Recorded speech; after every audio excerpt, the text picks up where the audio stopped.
Alright guys, I'm here to give you an update on our oyster mushrooms and how they're coming along. So this is our mushroom growing area. It's surrounded by this green poultry netting, I guess. Pretty nice. This bed right here, outlined by these nice natural logs, is our oyster mushroom. More specifically, our Italian oyster mushrooms. You see right there.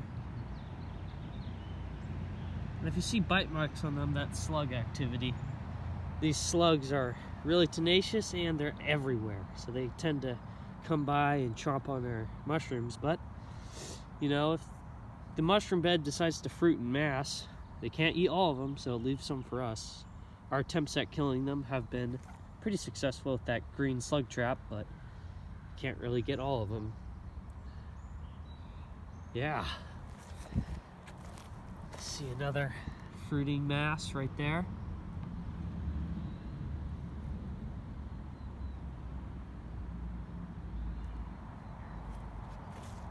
Another one.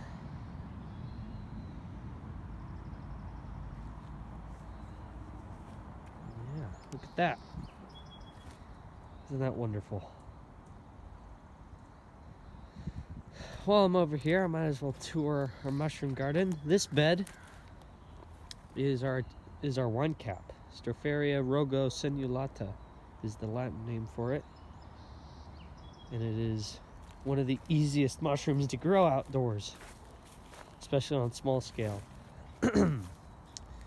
This is our snow oysters. These are a pale white variant. And well, we got the spawn from North Spore and they sent us some grain spawn, which was the only spawn they had available. Now grain spawn is grain, so it can be eaten, and we had a lot of slug and squirrel activity here eating all the grain with mycelium on it, and well, it hasn't really been colonizing all that fast. This was like inoculated a year and a half ago and it still isn't really doing too hot. There are specific patches, I think, yeah, right there. See the white? That have begun to colonize.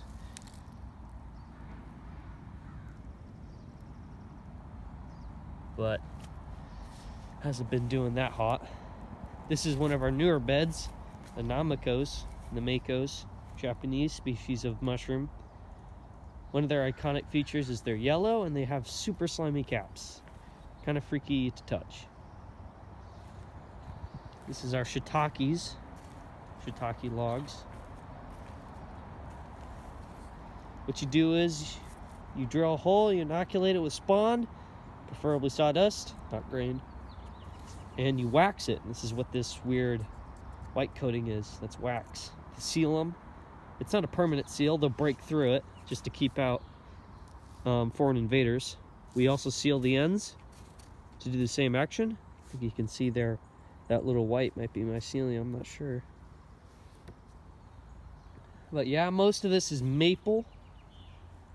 We have, I think, which one is it? Maybe it's this one or this one. One of these is an oak, and then these bigger ones are alder.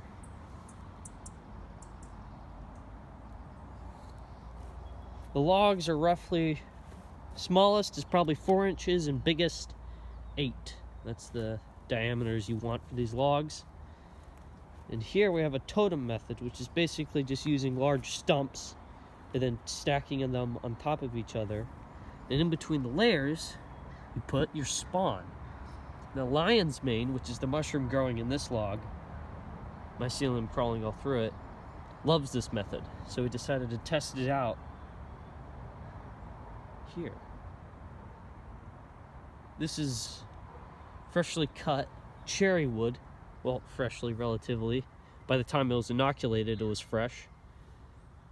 You know, lion's mane does really well on cherry, and especially well on a cherry that was just cut down, which these 3 logs were. So this is our prized totem. The rest are kind of shammed together, but they're doing fine. See, we have, this is all cherry. 2 older logs,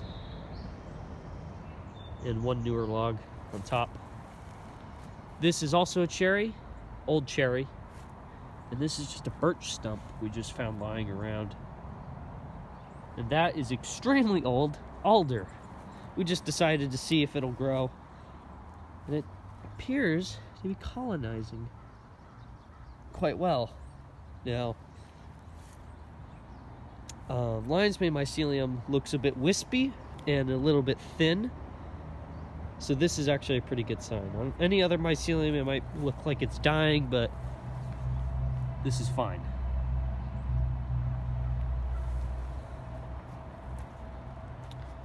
So that's all of our beds, logs, totem method, you name it. This is our little mushroom growing area. All right, I'll see ya.